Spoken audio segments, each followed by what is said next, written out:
아들, 삼국지 34번째 시간.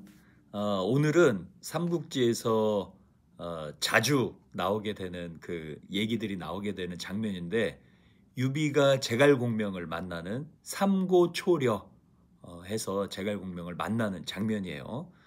이 장면을 가지고 아들들한테 얘기해주고 싶은 내용은, 사람을 얻으려면 지극정성을 다해야 된다. 좋은 사람을 얻기 위해서는 지극정성을 다해라. 이런 얘기를 해주고 싶어. 서서 때문에 이 조그만 유비한테도 진 조조가 화가 나지. 그래서 조조가 본거지에 있던, 자신의 본거지 허창이라고 그랬잖아. 허창에 있던 서서의 어머니를 이용해서 서서에게 편지를 써요. 거짓말로. 그래서 서서가 유비를 떠나서 허창으로 돌아오게 되고, 서서하고 유비를 떼어놓는 그런 장면이 나와요.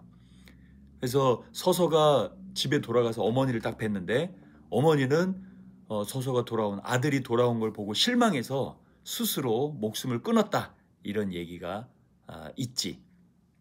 그래서 이 서서는 죽을 때까지 조조를 위해서는 절대로 계략을 내지 않겠다, 이렇게 유비하고 약속을 했어요.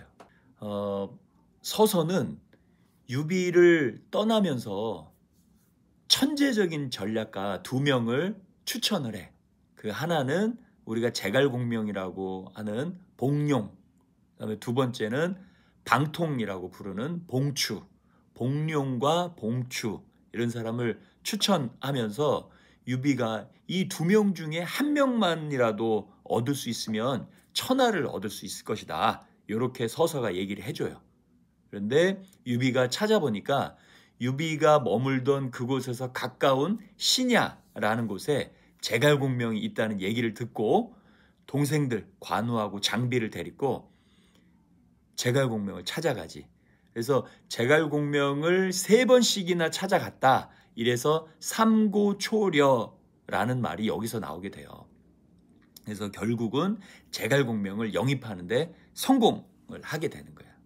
그래서 삼국지에서 보면 이 제갈공명이 유비가 지극정성을 다해서 자기를 찾아왔던 그것에 감동해서 유비의 전략가가 되었다, 이렇게 삼국지에서는 얘기를 하고 있어요. 그 뒤에 자세한 얘기는 또 얘기하기로 하고, 이 삼고초려라는 말은 제갈공명을 책사로 맞이하기 위해서 유비가 3번을 찾아갔다, 힘들지만 찾아갔다, 이렇게 해서 유래한 말이고, 삼국지 많은 스토리 중에 가장 유명한 스토리가 아닐까, 뭐 그런 생각을 해본다.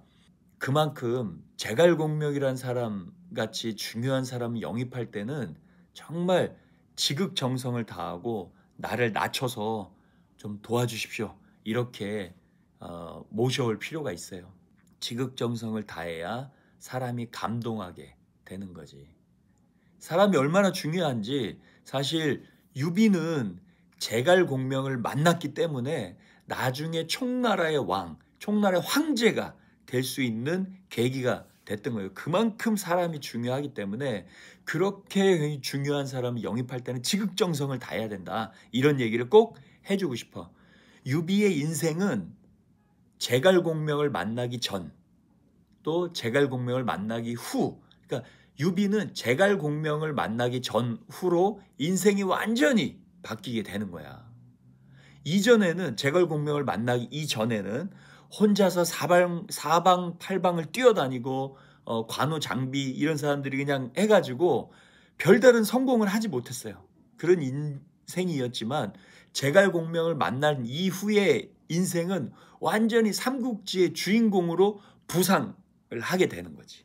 그만큼 사람과의 만남이 중요한 거야.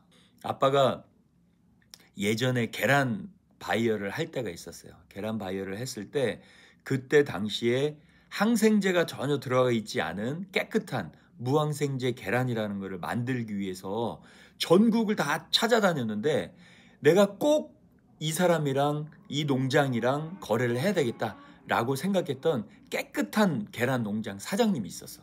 한 10번은 찾아갔을 거야. 그러니까 삼고초려가 아니고 아빠는 십고초려를 했던 건지. 그래서 결국은 그 사장님이 나하고 같이 무항생제 계란이라는 걸 만들어서 굉장히 성공을 했고 성공 사례로 만들었던 기억이 있어요. 10번쯤 찾아가니까 아 그래 같이 해봅시다 이렇게 해주더라고.